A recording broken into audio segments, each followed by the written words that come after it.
সম্মানিত রস্তমপুর ইউনিয়নবাসী, আপনারা অবশ্যই জানেন আজ বাংলাদেশ হওয়ার 54 বছর হয়ে গেছে।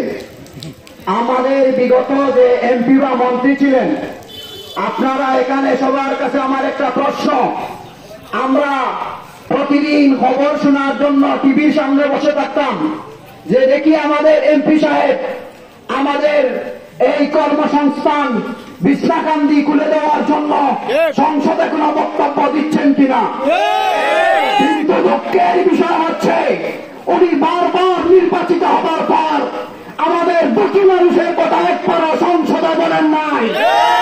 আমরা একবারও টিভির পর্দায় ওনাকে এই বিশ্রাকান্দি নিয়ে কথা বলতে দেখি নাই। আমার কথা সংক্ষিপ্ত, আমরা বারবার নির্বাচিত করেছি। 24,000 টাকা যিনি চুরিয়া ডাকাতি করে আজ পোড়া ডিমের ডিল খেয়ে আজ জেলে ঘোরাচ্ছেন, ওনাকে বারবার নির্বাচিত করে ধোঁকা খেয়েছি।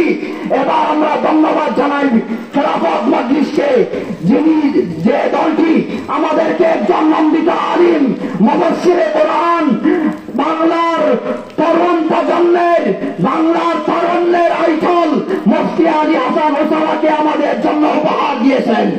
আমাদের জন্য উচিত হলো আমরা এই মহামান্য যোগ্য ব্যক্তিত্বকে আমরা নিয়ে এসেছি অনেক আবদার আর অনুবেদনার মাধ্যমে।